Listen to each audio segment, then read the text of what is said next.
Act 3, Scene 5. So I'm not going to spend an awful lot of time on this scene. This is a peculiar scene. It is strongly suggested by critics that it in fact wasn't even written by Shakespeare, that it was written by Thomas Middleton, another playwright of the time. It's a very short scene. It's with the witches and Hecate. So Hecate is kind of like the queen witch. And it's sort of it's Hecate kind of giving out to the witches for not including her in their fun, in their meddling with Macbeth.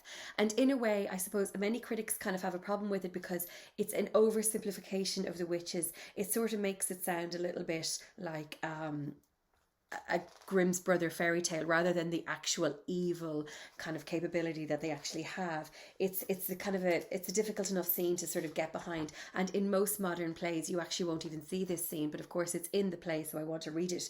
But very important, like it sort of takes away an awful lot of the ambiguity of the witches and sort of really sticks them to a particular point, like, you know, that they are just meddlesome, mean witches. And, you know, it takes away the layers that they had beforehand.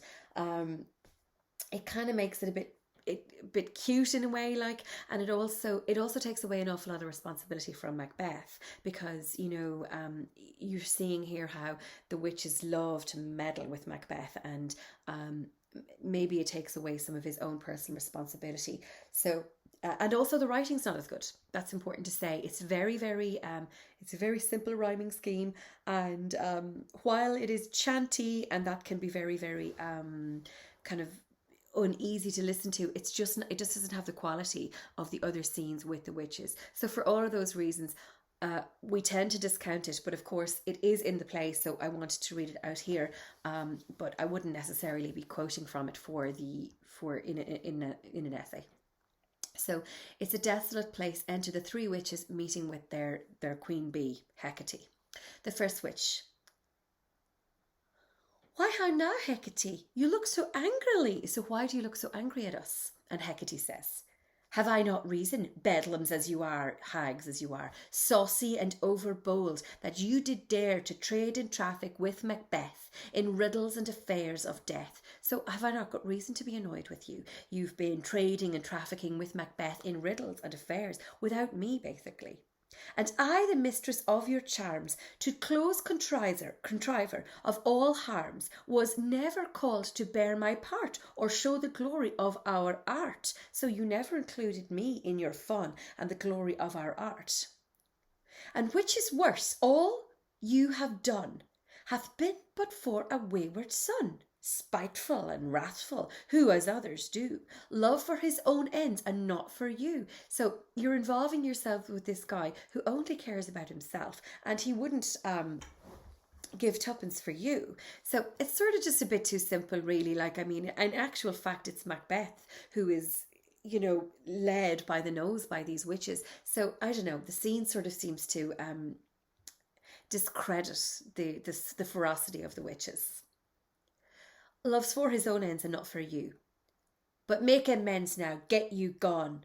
And at the pit of Acheron, Acheron is a river in hell, meet me in the morning, thither he will come to know his destiny. Your vessels and your spells provide, your charms and everything beside.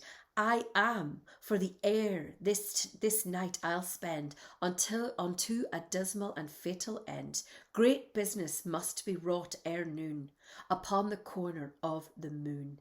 There hangs a vaporous drop profound.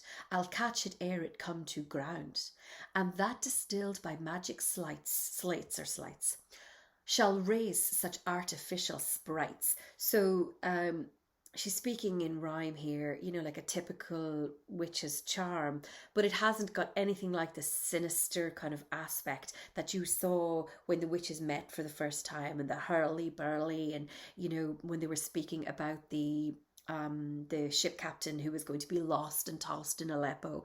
So it just hasn't got that. It hasn't got that. It's more like a children's rhyme nearly. I'll catch it ere it come to ground, and that distilled by magic sleights shall raise our artificial sprites, as by the strength of their illusion shall draw him on to his confusion. He shall spurn fate, scorn death, and bear he hopes above wisdom, grace, and fear. And you all know security as mortal's chiefest enemy. So then we hear some music, and then there's a cloud appearing. So, of course, pathetic fallacy always follows the witches. We always have some kind of sinister weather following the witches.